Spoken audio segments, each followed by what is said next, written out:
impacting lives, building leaders all around the world. Let us keep our dreams alive, cause tomorrow's gonna be a better day.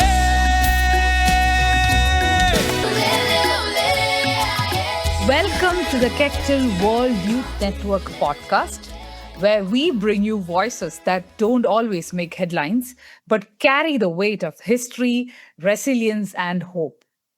Today, we turn to Lebanon, a country known for its beauty, culture, and spirit, but also one that has lived through decades of conflict and uncertainty and change.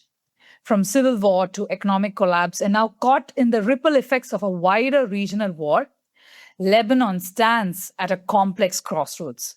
But beyond the geopolitics and headlines that we usually see, there are young people navigating disrupted lives, redefining identity, and holding on to the hope in ways the world rarely sees. We are joined by a young voice from Lebanon, Ms. Christelle Barakat, a Kectil Board Member from Lebanon.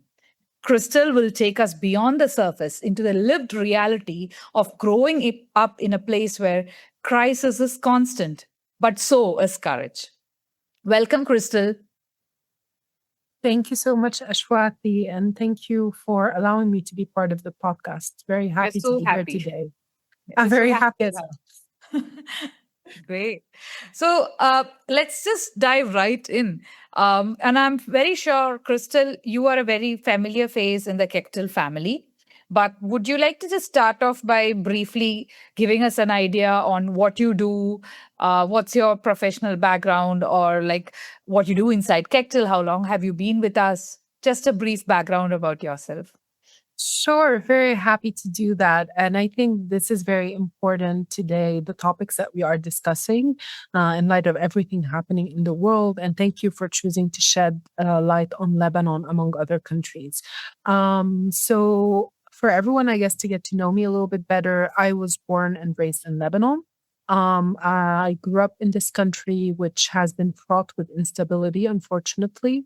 And that has meant never truly learning the meaning of peace, but constantly yearning for it and continuously searching for it.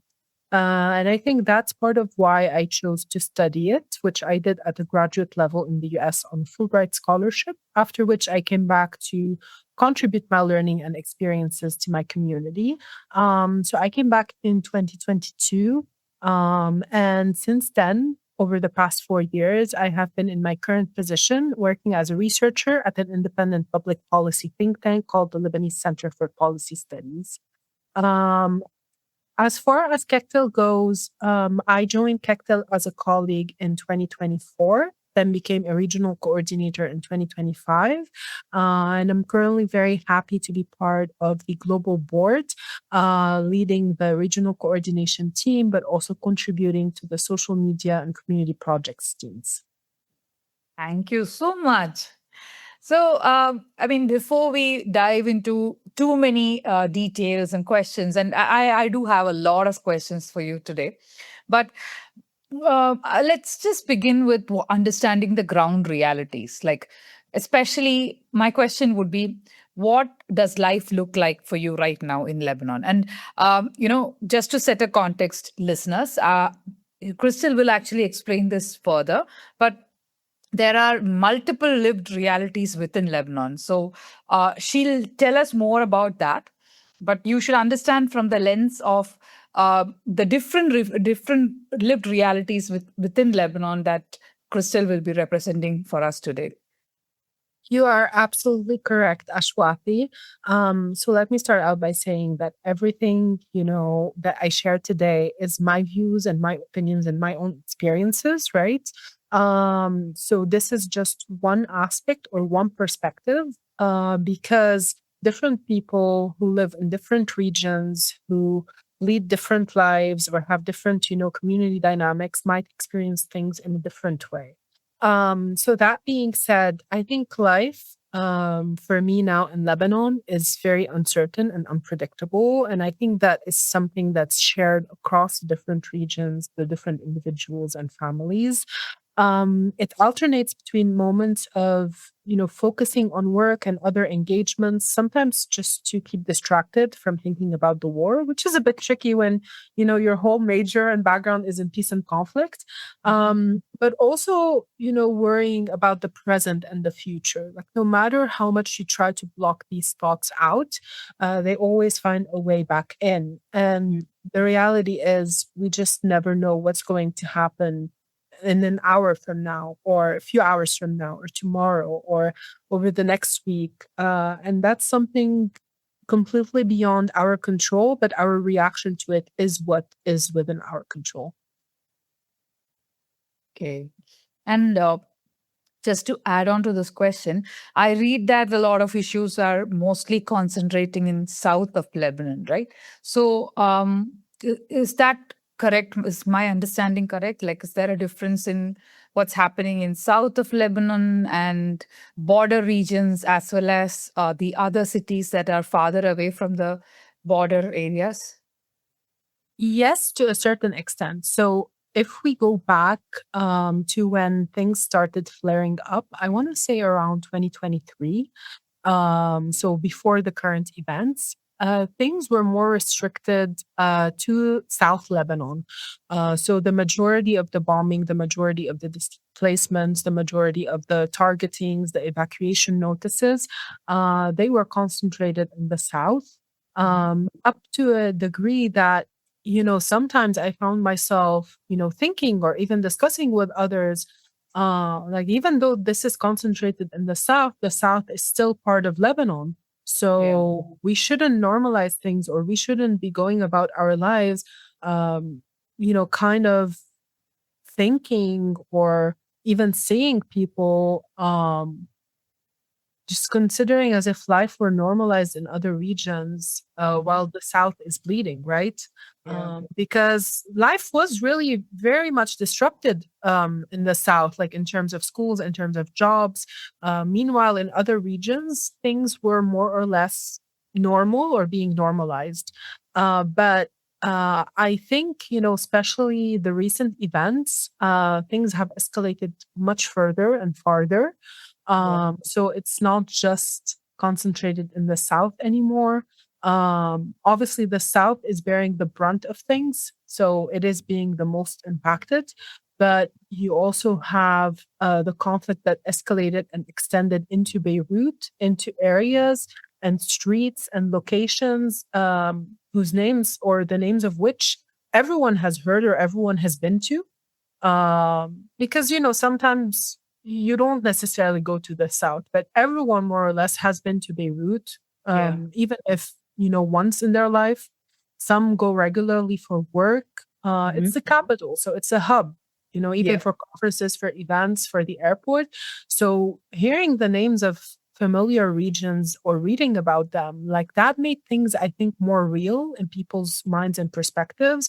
But also, seeing Beirut, unfortunately, being bombed or targeted, seeing apartments being targeted, I think at this point in time, almost each person in Lebanon, um, other than knowing, the names of these locations, knows someone who has been somehow impacted by Mm. this conflict. And what I mean by this is really impacted. Yeah. So, whose family has had to be internally displaced. So, a lot of families either migrating from the south toward Beirut or other regions in the north, or who knows someone whose house was partially or fully destroyed, unfortunately. Yeah. So it's becoming more concrete and more real. But at the same time, I think the normalization is continuing to a certain extent, which is both needed and wrong from my perspective. It's needed because at one point, people have been living through this escalation over the past couple of years. So Yeah. their ability to cope with it, their mind's ability to even understand what's happening, is reaching a limit. And the only way of being able to continue on with life, especially in light of other overlapping challenges, is to actually try to tune things out and to Mhm. try to just focus on, your work, your studies, or anything that you can, It's an act of resistance to a certain extent to keep things or try to build a new normal out of everything that's happening. But on the other hand, I think it's wrong because it doesn't account for the experiences of everyone who has been impacted by this war. So it makes it, quote unquote, easier to forget the lives that were lost or to really remember them.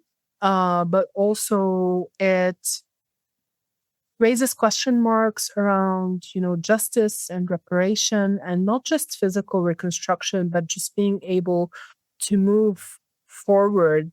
So if we're thinking about, transitional justice or, just being able to truly recover as individuals, not just in terms of infrastructure. Yeah. I mean, okay. Last day, so I know, like I was reading this in the newspaper. There was this conversation about how the border cities of Lebanon. When you mentioned infrastructure, this just came to my mind. The plan is to reduce the village to just rubbles, so that there is no infrastructure. There's nothing, not even people living there, and just to make sure that the border villages are actually not inhabited in order to make it safe for the neighboring countries, especially in the context of war with Israel. So I also read that in the current context of ceasefire, people are slowly coming back into the southern cities as well as moving back into Beirut. And now I understand. Like for work, for any reasons, they have to keep migrating. But I also understand that people are picking up courage to go back into these cities, even when there is impending danger of the ceasefire being lifted and things going back to how it was, right? So when we only keep hearing about these things in the news, the we as in like people in the outside world, and everyone who's just keenly observing the news.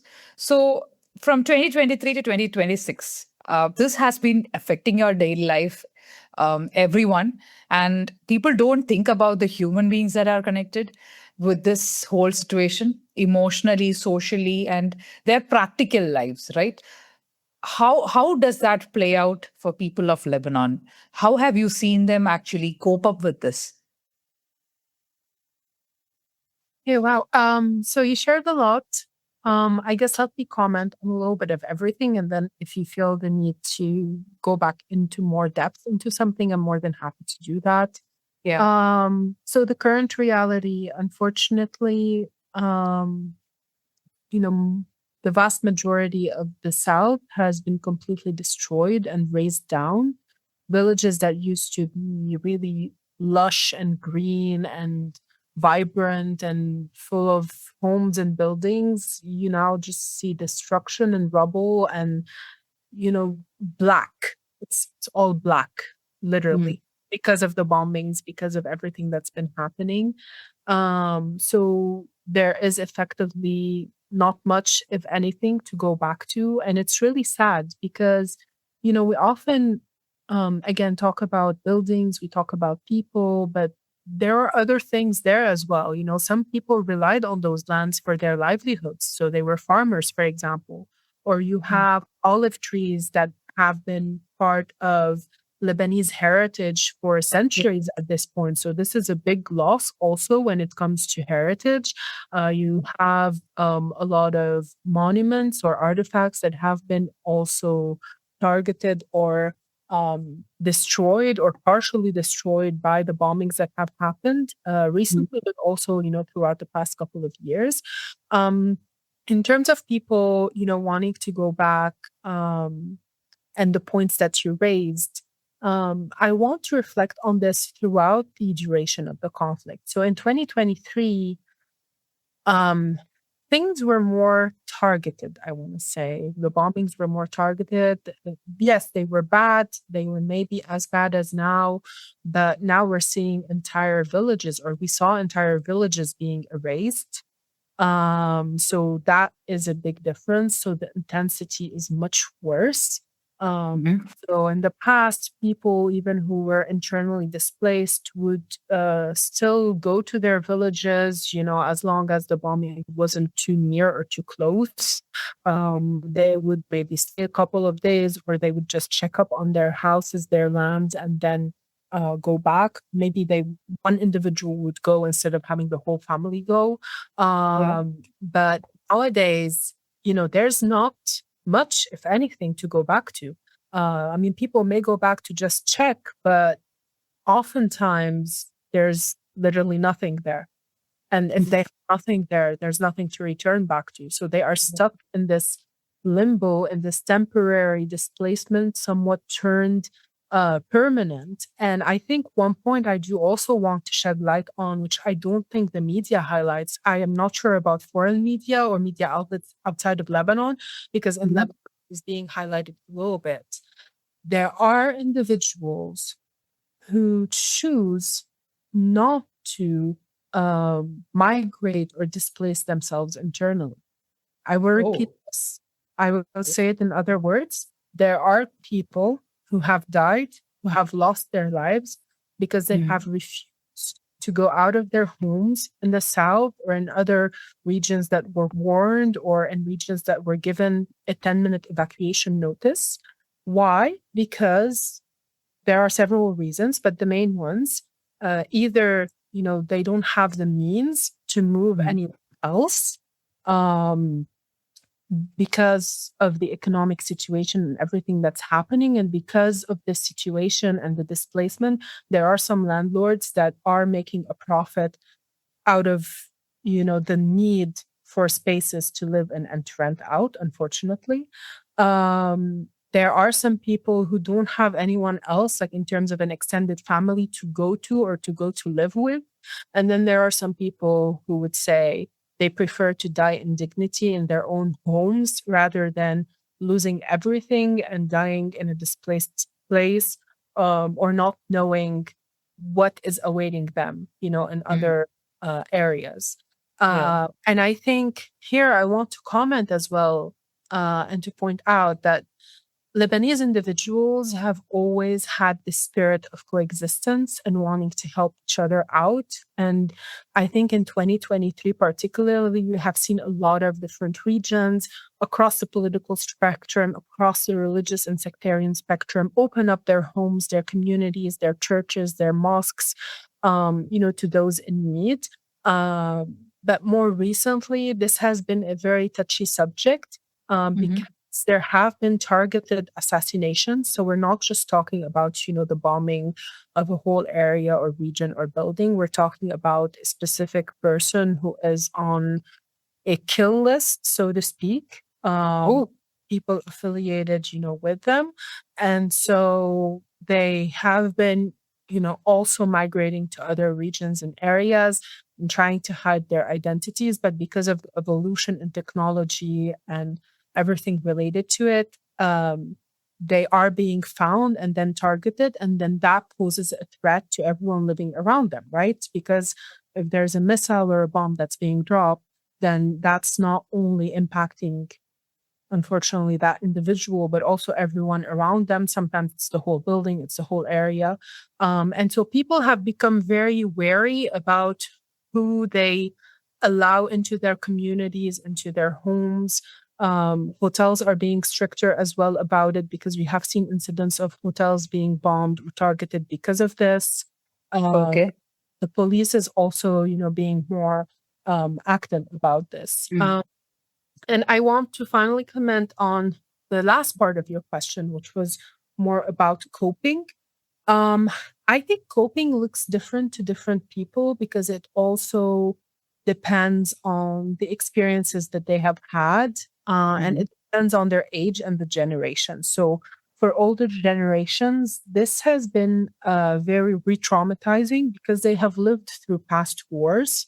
And so certain sounds or memories or things that are happening trigger other memories in their minds or lived experiences, uh, which may lead them, to have certain physical and emotional reactions, or may lead them to completely shut down Yeah. and just become more quiet. Newer generations or younger generations, let's say my generation, let's start with Mm, that.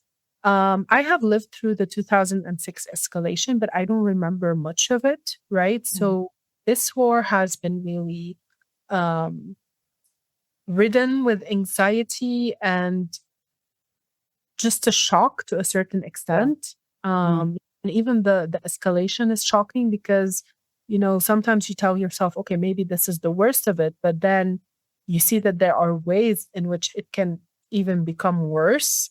So having to live through that while not, having the knowledge of what happened necessarily during previous wars, because, there is a sense of secrecy. It's not written in the books, and it just depends on how much or how little people want to share, and there are so many different perspectives. So that makes it, I think, worse. And lastly, um, younger generations. So, for example, I think about um, people in my extended families, maybe who are now 7 years old, let's say, for example. Like, if you're now 7 years old, it means you were born in 2019, or let's say a little bit older. Let's say you're 10 years old, right? yeah. You were born you into a country that was back then a little bit more stable. But in 2019, you have the economic crisis that really hit. Then you have the Beirut port blast in 2020, which Yeah. was very traumatizing, especially to children who were in Beirut or near that, and some of them Mm, with psychological effects from that. yeah. Then you have the whole COVID pandemic where you had to shift, and maybe you were at that point just starting to go to school, starting to socialize. So you found yourself restricted behind the screen. And then Yeah. now, since 2023 until now, you have this whole war context. So children have been and continue to be robbed of their childhood, Mm. their education, of their future prospects. We are effectively losing a generation, unfortunately. Wow. Thank you so much for unpacking all of it. I mean, there were so many facets of it that I was definitely oblivious about. It was not covered anywhere. I mean, I did my research before our podcast, but this is not something that even I was prepared for. But yeah, I mean, this the last comment about this whole generation and how multiplied with the war situation, that's actually affecting, like it's affecting the future of Lebanon, right? These kids grow Yes. up and their lived realities are going to be so different. They are probably not being equipped with the same level of skills or the things that are required during the growing up years that you probably got, or the generation before them got. But we don't understand the level of privilege that we are robbing them of. Yeah, Yes. I mean, that's true. On a very personal note, I mean, like, very recently you had travel, and I know that you keep traveling, but we keep praying for your safe travel and transit. We hold our breaths when we know that Crystal is up in the air again. But tell us, how did you find the courage to actually pack up and show up where you were needed in spite of the war situation? And I know you did this right in the middle of very intense bombing, but you still did it. Is this the Lebanese spirit that you're talking about? Well, I mean, I don't know if we can call it a Lebanese spirit, but yeah, I think so. I mean, there's this saying. I'm trying to translate from Arabic now, but it essentially means, or it says that a Lebanese person will find ways to thrive no matter where you throw them. I I guess that's what came to mind. But first of all, I want to start out by saying and just really expressing my gratitude to the Kectil family, especially the other board members and Miss Sherry and Ray and everyone, because I have really been blessed to call them my family and to have their support and to continue having their support, emotionally, um, particularly emotional, throughout these travels, and having them check in on me, whether during our regular calls or via email or WhatsApp messages. So very fortunate and blessed to have that. In terms of, finding the courage to pack up and show up. And by the way, I'm getting ready to travel again next week, actually. By the time this podcast will be live, I don't know if that will still be, next week. But so last month, when things re-escalated, I had 2 trips to Japan and to New York. And it was really a nightmare having to figure them out because for Japan, and they were back to back, by the way. So for Japan, I was originally supposed to go through Qatar, and we all know what's been happening, and Qatar not being safe, and the airport, not being functional. And at that point, I thought to myself, okay, maybe this is not going to happen. And I was just really sad about it because I was going there on a project that's called Assembling Peace Through Dialogue. And I have always believed in the need for dialogue. And as someone who's passionate about nuclear disarmament, non-proliferation, and arms control, we were going there to co-present a paper on the nuclear climate nexus. And that was in Nagasaki, which, as you know, was one of the 2 cities that were bombed a few decades ago. And so it's something I hold near and dear to my heart as a cause, but also I had been working on this project for months, and I'm the only one from Lebanon, so it's an international team. And the colleagues I was working with, some of them have been individuals I've known virtually for years, but had never had the chance to meet in person. So I really wanted to meet them. And I'm so very fortunate, to the organizers for really going above and beyond to make sure that I would get there. And part of that is, we helped each other. So they were up at all different hours, just trying to find an alternative and trying to make it work with the budget. And then I was trying to help because I had to book the flights out of Lebanon and back myself because that was really tricky. So all airlines stopped operating except for Middle East Airline, which is our national airline.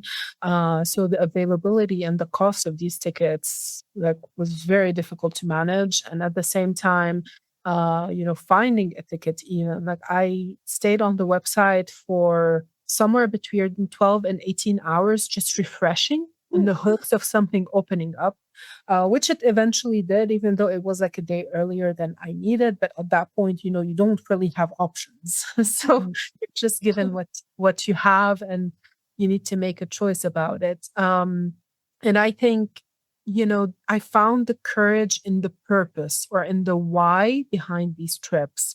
So like I already said, nuclear disarmament, non-proliferation, and arms control are my lifelong passions. Peace and conflict, well, peace, but also, understanding conflict and how to manage it and how to truly resolve it is also my lifelong passion.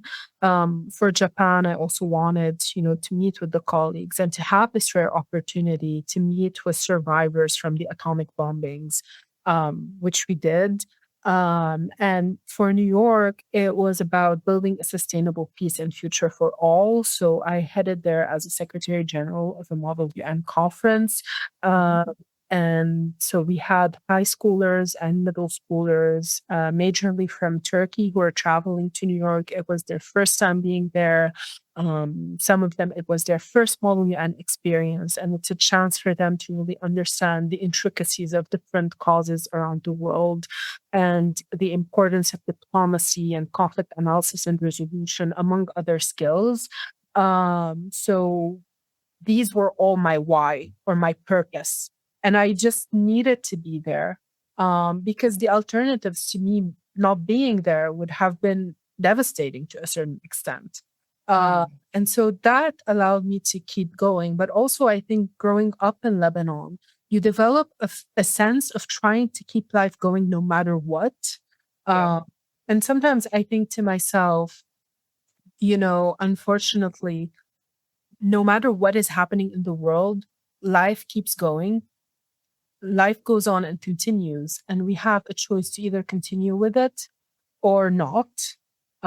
And if you choose to pause it, then later on, you're going to have to try to make up for that pause, be it in terms of education or work or anything else. So trying to keep things going is usually the better long term, wiser choice, so to speak. And in a recent online course I took, I was struck by this concept. So it was about cities and it was about peace and conflict and cities. And it was speaking also about certain cities and how there are sometimes conflicts, but then you have periods of negative peace. And what is meant by that is you have, for example, maybe a ceasefire, but there are still tensions. So it's not real peace where you are rebuilding and you are focusing on sustainable development and on people really just reconstructing their lives. But during those in between periods, they call them, people are preparing for the war yet to come. And that really struck me as a concept. It's very sad, but it's also very real. And it's something I think that's embedded into the Lebanese experience where, you have these periods where the conflict escalates and then you have a ceasefire or a period of negative peace. But in people's minds, and because of what history teaches us, there is always like another escalation that's looming. So no one is ever really fully thriving or fully living, if that makes sense. It makes so much sense. And it's such a big insight that I don't think anybody, like people who are living in relatively, safer bubbles never realize that. And this negative peace concept, that's something that everyone should actually delve into, We never really think about it that way. Wow. But Christelle, from my heart, I'm saying it's because of people like you, some people with that passion, that courage. Only a few are left in the world, but because of you, the world moves forward. And I'm so grateful that you are amongst us in the Kectil family. Thank you so much, Ashwathy. Likewise. And what we're doing even today is very important because we are contributing to raising awareness about, these issues. We are getting youth, particularly to think about these topics and to think more in depth and to form a sort of critical thinking. And I really want to encourage, everyone who's listening to us, to go dig deeper after this session. It might be about Lebanon, it might be about their own country or another conflict, but don't stay at the surface level. There are so many perspectives out there, and don't limit yourselves to one perspective. So look at your local media, look at your regional media, look at foreign media. Don't just look at media even, look at think tanks, look at official sources. There's just so much. I think we are living in the age of information overload, but we just have to be careful about how to navigate misinformation and disinformation. So we really need to do our homework. This brings me to another question, which is actually like addressing the elephant in the room. And people, whoever is tuning into this conversation, would definitely be curious to know more about especially this topic. I know I am, but I want to address the whole escalating tensions between Israel as well as Hezbollah. Hezbollah has been part of the news, and whenever Lebanon is featured, definitely there is a mention of Hezbollah. So I want to bring the conversation into that aspect. Why? Because for me, especially everyone who's reading the news, and as you said, there is so much information overload. We never know what is actually the truth, what is the ground reality, what is the lived reality. And in the presence of all of these situations, what does the people of Lebanon actually think? So these are some of the questions that keep cropping up into my mind. And I'm pretty sure all the listeners, at least once when they read through the news, they must have thought about this. So I want to ask you that question. What has it felt to, like on the ground to be living amongst this, and what is the thought of Lebanese people when it comes to these topics? So that's an excellent question. I don't think I can speak for all of the Lebanese people, but I will do my best to. Yeah. So the realities on the ground have really depended on where one has been living, right? So we are at a point where the whole country is being impacted by everything that's happening. But of course, if you're someone who used to live in the south and then you were displaced to Beirut or the north, your experience is different from someone, who's, let's say, living in Beirut, still in Beirut, but also fearful because of the different bombings that are happening in Beirut. And it's also different, from the experience of someone, let's say like me. So I live about an hour or two to the north of Beirut, but I do have sometimes to commute to Beirut for in-person work meetings, events. We have shifted things to a hybrid mode or to a virtual mode as much as possible, but there are still things that need to be held in person. Sometimes I need to go to the airport. So the degrees to which people are experiencing the conflict and in which they are experiencing it are very different. Mm. That said, when thinking about public sentiments, especially toward, I want to say Hezbollah, if I understood your question correctly, I think there is a spectrum. Okay. Mm. So the vast majority of Lebanese individuals, particularly youth, are not supportive of Hezbollah and are angry at Hezbollah for the re escalation of the events. Yeah. Others who have been, let's say, more loyal to Hezbollah or who believe that Hezbollah is protecting Lebanon, particularly the south, have been more or less supportive or at least commenting on the events from the perspective of, Hezbollah is just defending Lebanon.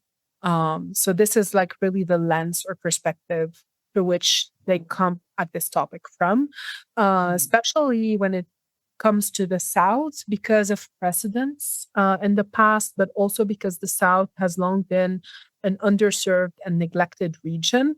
So the disparity, but also feeling the disconnect to other regions in Lebanon makes it particularly a very unique context, so to speak. Okay. So these are like just some statistics I pulled from the internet. Okay. This is just adding on to what you have just said. Only add in any comments if there's something more to add, but I'm just giving you some statistics that I found out. But I just want to know if it is true from what you know.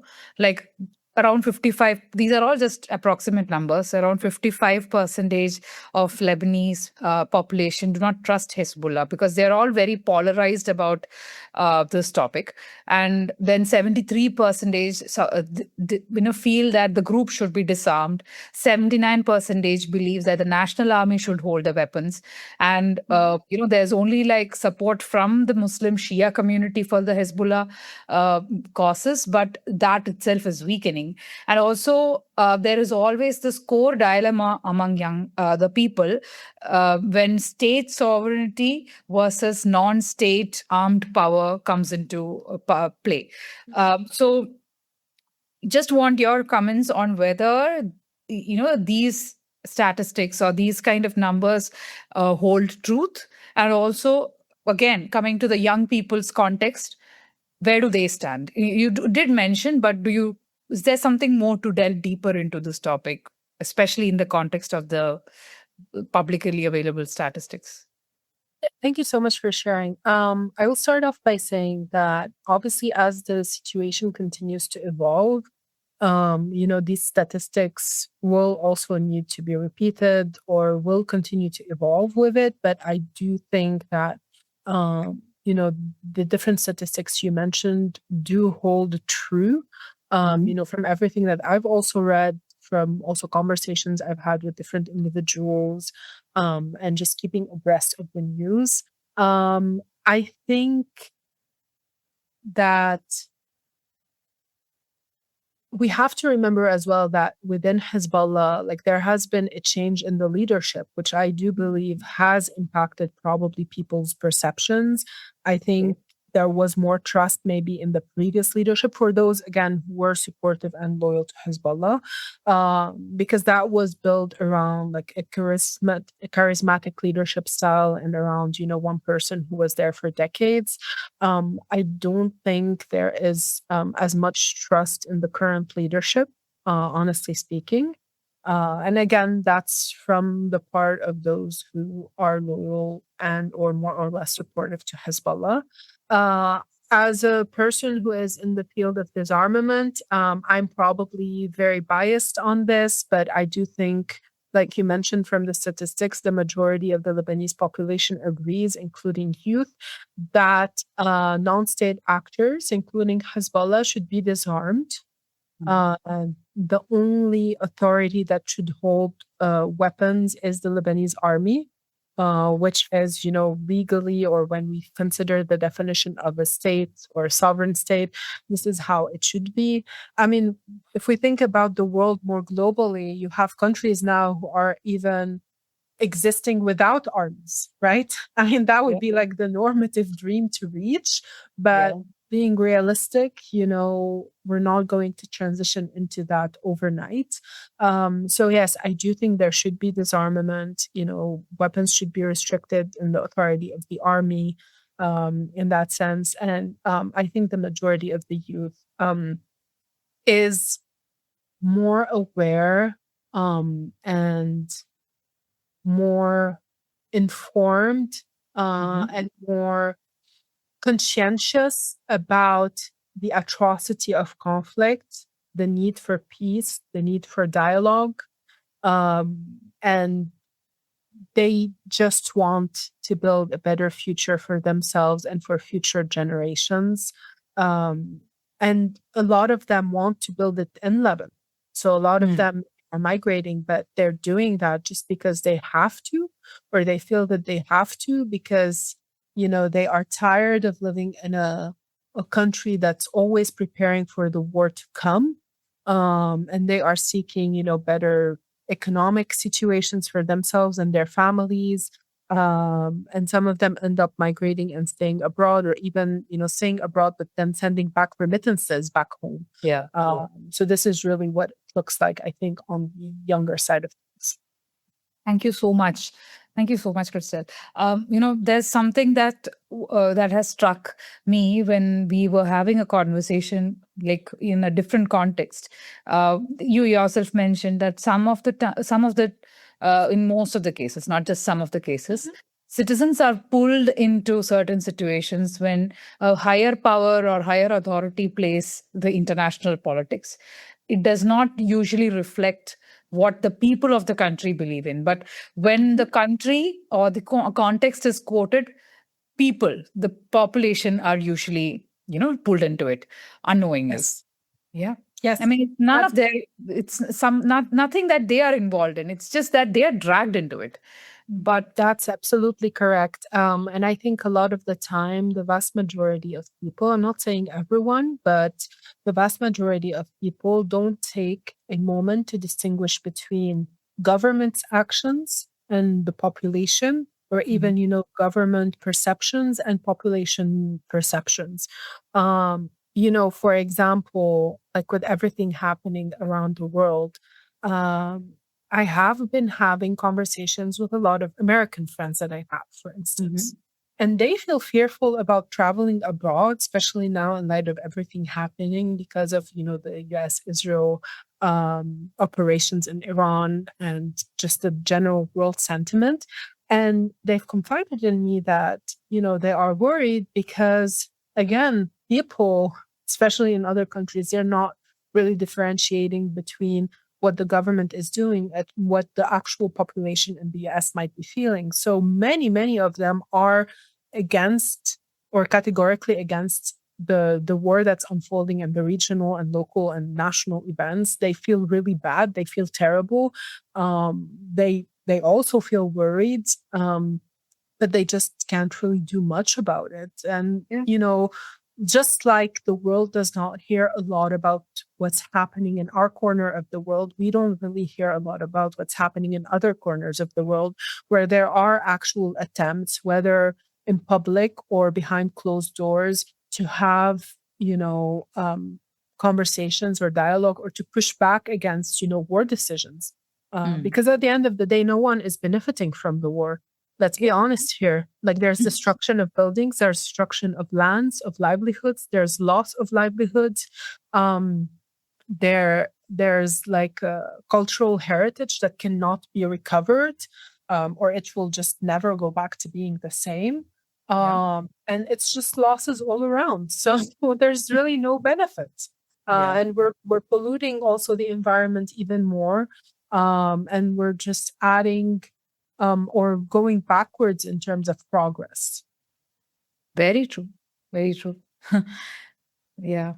But let me bring the conversation back to Israel, if you don't mind. I want to know a historic background there, because from what I have read, I realize that Lebanon has lived through like decades of conflict, civil war, and what's happening today and all of that. But I also know that these issues with Israel started way back in 1980s. And there may also be some of these overlapping issues that really caused, a space for groups like Hezbollah to even step in. But coming back to Israel, do the youth actually know the history there? Growing up, how has the context or how has the history of this whole situation been explained to you, and how do people in Lebanon actually understand it? Very interesting question, and very important as well. And this is, I think, part of the problem, part of why we continue to have, negative peace, part of why, these conflicts are stuck in this vicious cycle of escalation, more or less de-escalation, and then re-escalation in a way.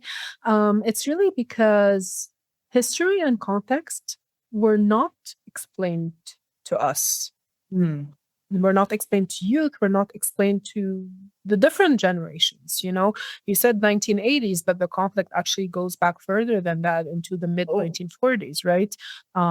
So this has been a conflict that has existed for the past 70 years now, or even more. And again, academic institutions in Lebanon, be it schools or universities, they shy away from teaching the conflict. It's very rare to find a course or part of a course on it. So be it the Israeli-Palestinian conflict, or even when it comes to the escalations like with Lebanon and everything that is happening. We grew up, for example, not learning much about the Civil War because our curricula stops before it. And there are now conversations that are ongoing to try to pass new curriculum, especially for history teaching, that would be multi-narrative and multi-perspective, because there have been a lot of debates throughout the years and a lot of pushback and the failure of multiple curricula establishing committees on trying to agree on one version of history and then on trying to agree on multiple narratives of history. Although that has also existed with efforts from civil society to have, non-formal education around that. So speaking about non-formal education, again, several civil society organizations have tried to get youth to think critically about history. So they have provided them with training and training for educators to learn how to teach this critical thinking approach to history. So you usually give students different sources or resources or readings, and these readings have, again, different perspectives, or they expose them to different perspectives. And then the student is tasked with really reading them and analyzing them and extracting from them the information that supports, their own thoughts and opinions. And so this is a more, I guess, scientific way of doing things, but it also, builds again on that critical thinking and ability to think for oneself. And this is now the direction in which the efforts are going in. We want to have, multiple narratives and the ability to get students to think critically about these issues, about history specifically, because the very little knowledge that, for example, my generation has, or generations, that um, have been born after the Civil War, knowing that there's no written history of the Civil War, is just very limited to what we have heard in our environments. And then that could also be biased. It could be incomplete. Sometimes you grew up in a family that is not talking about the war, or that is talking about it from one perspective. And then you go to university and you are exposed to other different perspectives, not necessarily in the classes, but you meet people who are different than you in many different ways. And maybe you just talking and you get into that topic and you realize that what they know is, completely different from what you know, or they know aspects that you have never thought of, for example. Yeah. So again, on that note, like right now, as we speak, this is 2026 April, uh, second last week of April, and ceasefire was declared between Israel and Lebanon, and it has now been extended. Hopefully, we don't know more about it since I mean, at least in this part of the world, the news is not coming beyond the fact that ceasefire has been extended, but. Like it's now called as 2026 Lebanese war, you know, and when do you remember how that moment when you realized that things were escalating? Now, I would just want to add a question to that. This is also mixed with the Middle Eastern war. And I understand that problems that are happening in Lebanon has something to do with, but not everything to do with what's happening in the Middle East. And from a very international or a very outsider perspective, how we look at this current situation happening in the Middle East is all about trying to vie for oil, power, trade route, and the dominance of money, right? Is that the root cause, or is that the same things that are also affecting Lebanon? Your comments on that? Okay, that's a lot to unpack. I'll do my best. Very sorry. I can break that question into two if you want. No worries. I'll just do my best. So like you aptly mentioned, the escalation in Lebanon is tied to the broader regional events that have been happening. So I think the moment that I heard or read about the joint US-Israel operations toward Iran was really the moment when I braced myself for what was to come. Because, last year we had a similar, smaller scale operation that happened as well. And we saw what happened directly after it. And I remember it very vividly because also I was supposed to fly out during that period. And that trip, unfortunately, never ended up happening. So it was like the 6 days escalation again between US, Israel, and Iran. And we saw tensions flare up, or also, local repercussions due to that. So when I heard about these operations, I thought to myself, okay, this is going to be like really bad. I don't think anyone, expected Iran to target like different countries across the Gulf. I think that kind of came unexpectedly. But in terms of Lebanon, so the bombing has not been from Iran. It's been from Israel. Let's be very clear about that. This is a fact. We cannot, say otherwise. But it happened because, as we know, Hezbollah has links to Iran, so is backed by Iran or funded by Iran. And so Hezbollah attacked Israel, and then that whole spiraled into this full back and forth. But, I don't think, and I'm treading very lightly here, I don't think it's proportional. Don't quote me on this. I'm not saying that it is right. Everything that's happening is absolutely wrong, and it should not happen. And I've always been approaching this from a humanitarian stance. Like there Yeah. should be no lives lost on any side. And I Mm. genuinely believe that.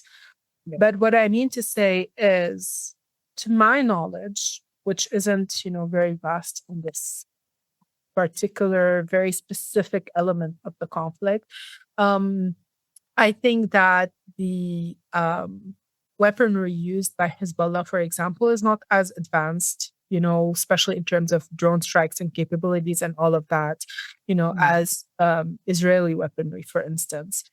And why I spoke of proportionality, I think that's part of my international legal brain that's speaking, because when we are in war, there are certain rules of war to be observed. And, Mm. several of them have been broken in the course of this conflict. And Yeah. I want to say, on both ends, it's not just, from one direction. Let's just be very clear about that. Okay. Proportionality is one of them. And then the other one is also targeting dual use facilities. So we have seen hospitals being bombed. We have Mm. seen, members of the press corps, members of like the Red Cross, which are, as we know, neutral and just there to provide aid. So humanitarian aid workers, even. But on dual use, we focus again on hospitals, on schools. So these are facilities that are usually used by both civilians and that could be used by combatants, but that should not be targeted because, again, you do have civilians who may or may not be using them. And then, some of the attacks we've read about as well, like an oil press, like a cultural heritage oil, olive oil, olives, trees, etc. And like one of those traditional oil presses that are kind of part of cultural heritage. And heritage is also protected under different UN treaties at the same time. Mm. Um, so yeah, we have seen, a lot of these instances, and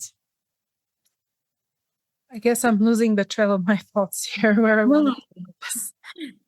It's okay. I mean, you are actually on the right direction. I mean, like, as far as the question was going, I just wanted to have this contrast between what's happening in the Middle East and what's happening in Lebanon. And is there an underlying root cause? But you answered the question. You did not lose trail of Oh, the okay. thought. Yeah, yeah. Okay, You were great. on point with that. Yeah. Great. I think as far as root causes go, I mean, you have to go back to the very, very beginning. And, it's not something we're going to be able to break down in one podcast, Yeah. unfortunately.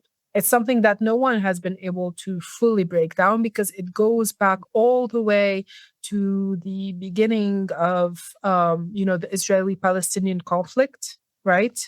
And as long as people don't discuss the conflict, like I mentioned, that here it's not being taught in schools and Yeah. universities, but it's also the same probably across different regions. So as long as it's not being discussed, as long as there are no channels of dialogue, as long as there's a lack of political will, as long as there's, the patriarchal nature of our societies that takes precedence over peace and that sense of, machismo or being like manly enough or showing power over, choosing peace, Yeah. as well as maybe expansionist desires to a certain extent, like the conflict's not going to get resolved. Like alliances are also at the very heart of politics. So, a lot of the countries that are unfortunately being bombed in the region, it is because, they are strong allies of the US or have normalized relations with Israel. And oftentimes, the targeting is being done against, US bases, unfortunately. At one point, there were fears in Lebanon of American universities being targeted. Mhm. We have two major American universities in the region, one that has two campuses and one, that has one campus in Beirut. So there were fears also, and those universities ended up telling students over a number of days not to come to campus and shifting, fully online because of these risks and threats.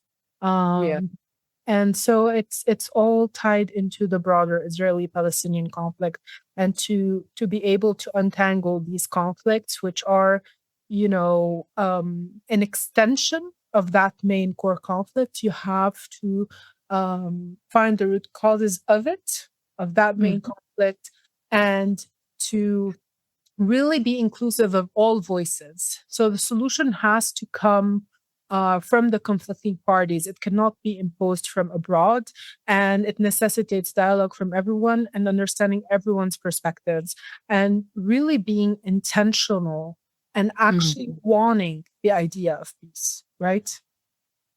Yeah. Okay, speaking of everyone's perspectives, I just want to dial into or zoom into the people and mindset, intergenerational, mindset when it comes to people in Lebanon. You mentioned that everything has been going on for a very long time, and you also mentioned about the negative piece where people are actually taking like a breather, but they are preparing for the next war because it has just become like a norm, like a cultural norm. Mhm. I mean, that's not cultural norm. I would say, stand corrected. It's conditioning, right? I mean, like forced Yes. conditioning that people has been put into. So, how? I mean, within all these contexts, do you have any comments on your feelings of how each generation sees this conflict and war? Like, does your grandparents see it differently from your parents, and does the young people see it very differently from your parents' generation? Do you see any perspective differences between the generations? I think we see it differently, yes. But I think the answer is both yes and no to the Mhm. question, and I'll expand on why. So for my generation, this is somewhat sudden and new to us. Like we've heard about the war, even though we might not have studied, the history of Lebanese war since the Civil War until now, but we've heard about it. But this is the first time that we really experience it, right? Like when 2006 happened, as I was sharing a bit ago, we were still young. Mhm. We didn't really understand what was happening. We maybe saw our parents being freaked out or going to the store and trying to hoard supplies as much as possible just to last through the war because, that's based on their own lived experiences. So it's taking a big toll on us, on the younger generation, because this is really like the first actual war that we are War. experiencing. Yeah. For my parents and grandparents' generations, I think this brings back memories of previous wars for them. So it is scarring, but in a different and maybe even deeper ways. Mhm. Uh, because at the end of the day, everyone is scared and fears the unknown, but older generations have lived through precedents, so they know how bad it could get. And Yeah. they also have the knowledge that since then and up till now, there have been increasing strength, for example, or increasing um, developments when it comes to the technology being used and the yields of these weapons and the destructions that they can cause. So there are deeper roots there, and these are awakening or reawakening past memories that some people maybe had locked away and had hoped to keep locked away, or um, that have been like a constant wound. So you are reopening wounds for them and making them, have to relive through these traumatic events. Okay. And now I have a question that is probably connected, but again, this is something that I've picked up from popular media, but please correct me if I'm wrong here. Lebanon is often described as a deeply divided community or a society, like politically as well as along sectarian lines. How visible are these divisions in everyday life, or is this just a misconception?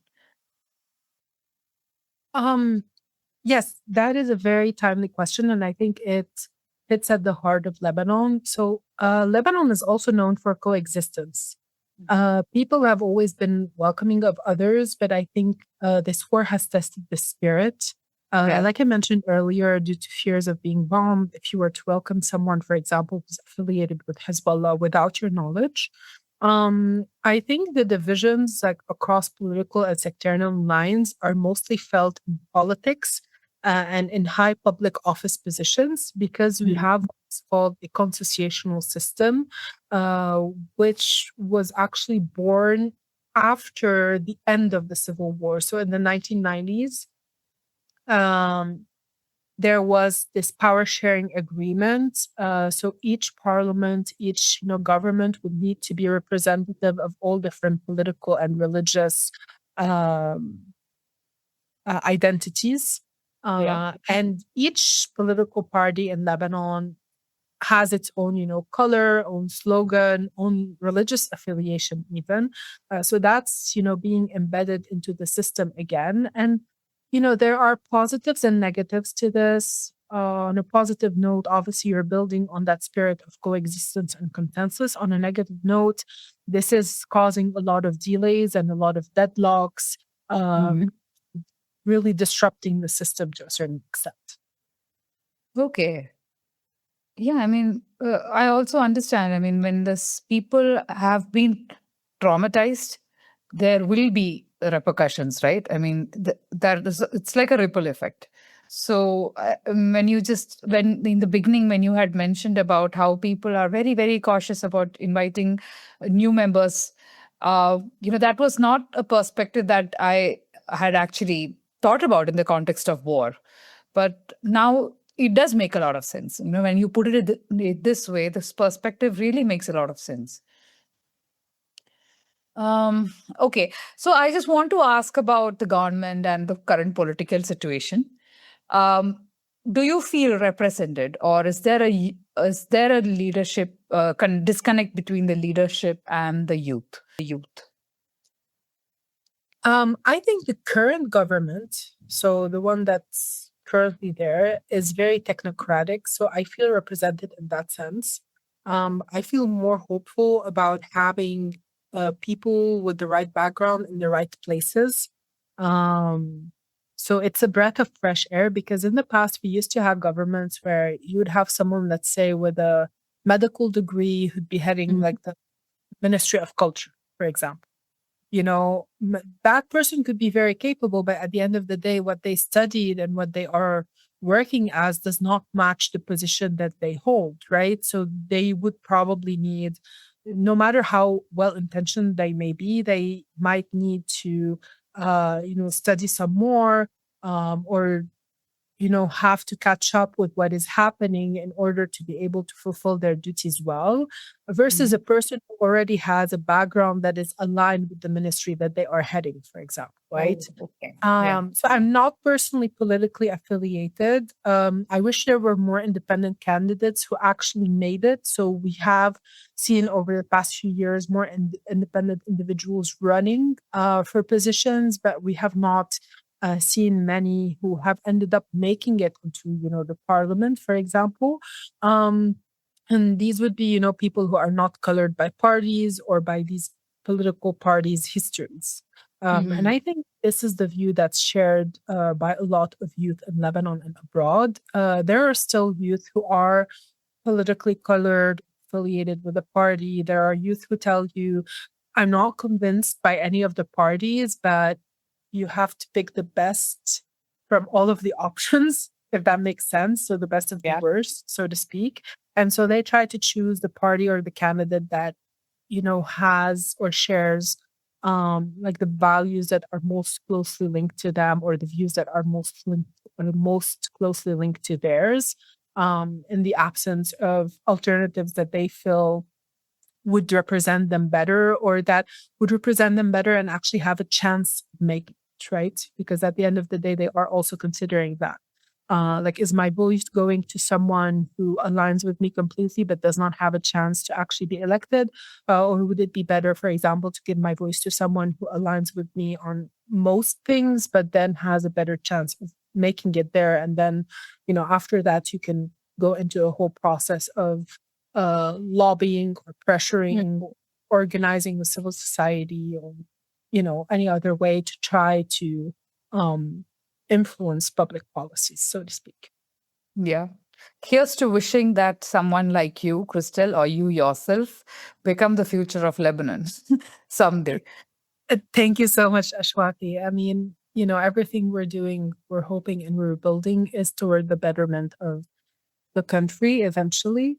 Um, and I think we all have our part to do, whether we end up in our home countries or abroad. There's always a way Mm. of helping and continuing to shape the public policies, which are directly linked to how people live their lives. And that's why I really love public policies and working in this aspect, because at the end of the day, it takes a lot of patience. The results are not always evident right away, but on the Mhm. long term, you know that you are contributing toward building a better, more sustainable life for everyone living in the country. Yeah. Now, this is a question I ask every young person who comes, on the podcast about jobs, education, and general sense of stability within their countries and their context. Now, within Lebanon, with also not just war, there has been a severe economic crisis that the government has gone through. The people have faced. So, amongst all, in this context, how is it impacting young people's future and especially I want to know about the jobs, education, and the part of stability in lives of young people. And I also want to add one more thing to it. And I know I'm, like packing all the question together, but just want to add in the context of migration that you had mentioned earlier in the conversation. You did mention that a lot of people are looking to move out or they are like contemplating about it. How common is that in this context? Okay, wonderful questions. So I'll try to be very brief but comprehensive. So unfortunately, young people are very depressed by everything that is happening, which is, normal and natural. It's the reaction that you would expect, right? Yeah. For many, education has been disrupted. So either because, the schools have been bombed, or they have been displaced, or they don't have access to Wi-Fi, or it is expensive, to have access to Wi-Fi, for example, because some schools have aimed to shift things into the virtual realm. And then you go into the quality of that, into thinking also about the accessibility of that, the prices of things, in light of the economic situation. I think for jobs, also, a lot of people have lost their jobs. Mhm. Um, or there were projects, for example, and grants that were halted that have also led to more difficult situations or pay cuts for many. Some of them have lost their jobs just because, everything else was destroyed. So I was mentioning at one point, farmlands in the south, for instance. So farmers, cannot go back to their lands, or they have lost their whole cattle, you know. So one has to again consider the wide variety that exists, within experiences and within jobs, for instance. Um, and in terms of migration, obviously people don't feel safe. They don't feel stable. They don't feel they have a future. They don't feel that they can open a home or get married or have children. Yeah. And so they are trying to migrate. For some, it's easier than others for a variety of reasons. Financially, migrating is not an easy thing to do. I mean, you have to consider the costs associated not only during the visa process, but also before it, like to get all of the needed documents, to have the proof that you need to present to the embassy, for example. But then also, once you get to that country, let's say everything goes well with the visa processing, you have costs associated with relocating, settling in, finding a job. And then a lot of the time, communities will pull together all the resources that they can, or extended families, and choose the person in the family, for example, who has the best prospects of making it. And now we're seeing that it's not linked to gender as much as in the past. So in the past, people would prefer, sending a boy or a man abroad. Yeah. Now, if they feel that the female has a better chance of making it because of her education or qualifications, then it could be the female, no problem. Um, going abroad, you are expected to go abroad and then, look back to your community, to your family, and either see if you can help others, by advising them how to also migrate, or by sending back remittances that would also be helpful for the people who are here, until Mhm. maybe there comes a time where they are able to join you abroad, or if you have made life for yourself abroad and they are able to Yeah. join. For a lot of young people, migration is a dream that they are working towards, whether it be through education or through their jobs. For a lot of them, it's an unattainable dream, unfortunately, either because they have parents to care for, here. So they cannot leave their responsibilities and go, or because maybe they don't know the languages that are needed, or they don't have a background that would allow embassies to give them the visa that they need in order to go on that process. And this is very tricky because in these situations, this is when we see the rise of irregular migration, which is obviously not controlled, not regulated. It's very risky. It's happening in very dangerous conditions. You see smugglers and informal migration on the rise. There's a lot of risk at seas at the same time. There's the risk of reaching a certain country and then being deported back, and that impacting, your future on the longer term.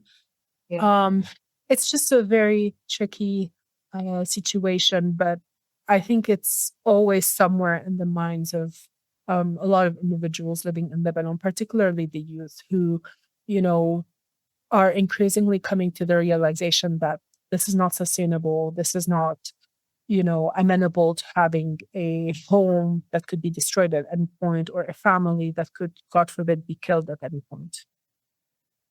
Yeah. I mean, when you're highlighting this fact, I also notice this, like context of prolonged instability and how it takes a toll on everything, daily life, the mindset, anything and every decisions that you take.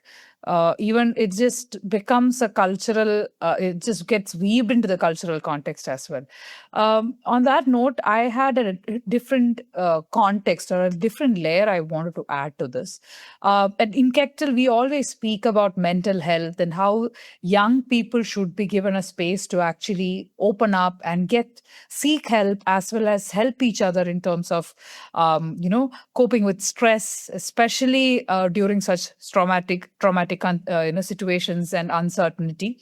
It was only during one of the conferences, I guess, our board member from Afghanistan had actually highlighted that in the context of war and instability in Afghanistan, and in any country, any country for that matter, mental health, especially concerning the young population, always takes a backseat. It's never discussed. It is deprioritized to a point where it becomes a taboo to even speak up about it, because no one's anyway going to do anything about it. But how is it inside Lebanon? Like, do young people have a platform to actually speak up about it, or is it a taboo, or is it not prioritized, or is it prioritized? What do you see around yourself? It's a mixture of things. So in remote villages, I think the taboo is still very strong. I think there is still, a taboo surrounding mental health across the country. That's for sure.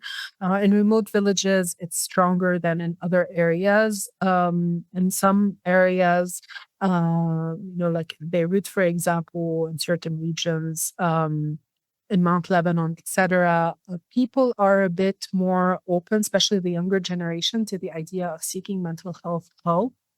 Um, but sometimes, they do it. So they go and they do find the help that they need. But for others, it takes a while to either get past the taboo, or even they cannot afford it, unfortunately, because of the economic crisis. Like, a lot of things that also used to be in place before, so like hotlines, etc., might still be there, but you don't have necessarily access to them, or they're not able to help as much as they used to in the past.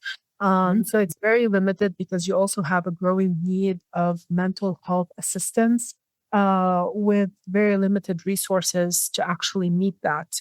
And within families, these are still conversations that are considered taboo, where men are urged to man up, right? Not feel Yeah.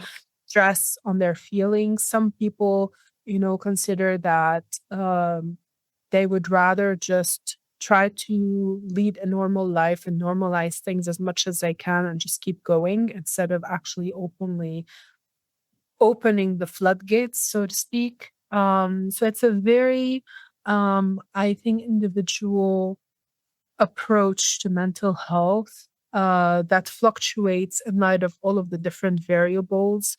So the openness of where you are living, your ability to access these resources, your ability to afford, these resources, but also always constantly thinking about the future and how even seeking mental health help might impact your future, right? Yep. Like some people worry that the community or the family might be aware of some underlying aspect, or they worry that this might somehow impact their careers later on or like their educational pathways. And I think that fear is hard to get rid of or to extract. Yeah. That's deep. That's profound. That's actually the situation. I think that, I mean, like, even after so many dialogues, so many conversations about it, no, it's not normalized, right? I mean, y- seeking help or getting help, that's still deprioritized. But I guess that's something that our generation needs to fix, and it is slowly getting fixed. Um, okay, Crystal, despite everything, Lebanon is known for its resilience. And for us, you yourself is a living example of that resilience and courage that we see from Lebanon. And you are someone with always full of stories. Can you share a moment or a story that reflects the strength that you would like to share with the listeners today? I think Lebanon is full of stories, my own being one of them, that reflect that strength. I think just the very fact of seeing people still getting up in the morning, still trying, to make ends meet, to do their best, to be there for their families, to go to their workplaces sometimes, like I mentioned, having to go to Beirut sometimes for meetings, etc. Mhm. These are really reflections of strength and of, choosing peace daily, even if implicitly, right? And of not being controlled by the conflict that's going on, in terms of carrying on, moving forward, and trying to build a better country. Thanks for that, Crystal. So I'll we are coming almost to the end of the podcast, but I have two questions for you. The Okay. first being, if the world could better understand one thing about Lebanon and its people, what would you want them to know about? I would want them not to be restricted by the stereotypes that they often see or hear. Some people still think that Lebanese individuals are either uneducated or live in a tent or live in the desert, or, the stereotypes that people generally have about the Middle East, which are untrue, not just about Lebanon, but also about the Middle East. Mhm. I would want them to seek to better understand Lebanon through research or through speaking with someone from Lebanon, and really knowing how hard each Lebanese person is fighting, for a better life, for a better present and future. Mhm. And what that means is, a lot of us, the majority of the population is very educated, often Yeah. trilingual, often has, higher education degrees, whether from Lebanon or abroad. The literacy rate has always been in the high 90%. And I don't think these things are highlighted or known enough. Yeah. Thanks a lot, Crystal. You're shedding light on so many aspects of Lebanon. And trust me, none of this is getting covered in the newspapers or the media or YouTube channels. I mean, personally, sometimes when I'm looking at videos or, even all the debates and, just the perspectives that are put out on internet, I always feel, is there a hidden agenda? Should I even believe this? So, yeah, I mean, there's so much information, but when it comes from people like you, when there is authentic conversation going on, that's so refreshing. And, it just boosts our confidence in the future tomorrow. I And agree. And this is why I love Kectil and these podcasts, because they really fill a void that exists out there. yeah. And okay, my final question, and this is also on a very, like a personal and sad note. I usually have a lot of podcasts, and my team, we usually have a lot of podcasts with young people who are coming from countries that have war, conflict, and marginalizing situations. And we always, try to bring out these stories. But I'm always troubled by the fact that there are so many such countries. There are so many young people who are living in such situations, and that's the troubling fact, right? I mean, the world is moving forward, technology is moving forward, but the basic safety and this stability in life is robbed of from a lot of young people. And a lot of them are part of the Kectil family. They've braved through the situations that they are in. They've shown that resilience and courage, and they're marching forward, right? And I'm pretty sure they're all sitting and listening into your conversation. This is a very important conversation that we've been having today. So, as a final note, what message would you like to share to the young people around the world who are listening to your story today? I think one final note I'd like to add, because we already shared a lot of different messages. We talked about the importance of research, about having different perspectives, approaching topics from different perspectives, always choosing dialogue, the importance of peace, Mhm. and that no peace comes from weapons, right? I think my final message to share with young people around the world who are listening today is that they should keep being hopeful and finding reasons to be hopeful and working at their own scale in their own communities, universities, schools, anywhere they have access to, on building a better life in the present and the future for themselves, their families, and their country. Thanks a lot, Krista. Thank you Okay. so much. I hope, I mean, I enjoyed this conversation. I hope you enjoyed it too, Crystal. And I Yes, yes, of know, course. yeah, these questions have been, actually, you went a lot into the details, and I just hope that it did not take a toll on your own well-being. Uncovering so much, unpacking so much, and there's so much history and stuff that you had to bring up. And I'm very thankful that you really took time and showed the patience to actually show the world the realities and the things that everyone should know about Lebanon. And I'm so Thank happy that we had this insightful conversation. Likewise, thank you so much once again for allowing me to be part of the podcast another time, because this is my second time on the podcast, actually. And I'm very happy that we were able to have this conversation. I really enjoyed it as well. And I just hope today that youth learn something from it. That it Yes. doesn't have to be a lot of different things, at least one thing that they will take away to their homes and to their families and communities, and that will help them in their leadership and overall life journey. Yeah. Thanks a lot. Thanks a lot again. Very Thank you. crucial conversations, and I always feel people, especially young people in the Kectil family and outside who are listening to you, should actually learn a lot from take inspiration from you and make their voices heard. Actually show the courage to actually speak out the truth and make their stories known to the world. And I'm grateful that you have actually started off in that direction. At least some of them have actually felt that, okay, tomorrow I should be there sitting right where Crystal is and discussing about the realities that I'm facing. And I'm very sure that you have inspired at least a few people to actually show up for their realities the next time.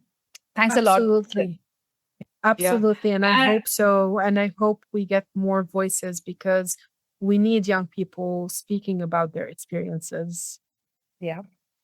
Okay. I wish you all the best. We wish you all the best. There's so much more that Crystal, you yourself, and people of Lebanon have to move forward, achieve. There's so much that the country should be known for. And we also look forward to having your personal milestones celebrated at the Kectil family. All the very best. And, thank you, listeners, for tuning in to Kectil World Youth Podcast today. We bring such interesting stories and voices twice every month, and especially from Lebanon. We hope that more stories and more voices come in, and from around the world, such stories are uncovered during our podcast. Thank you so much, everyone. We'll come back to you with more stories soon. Thank you.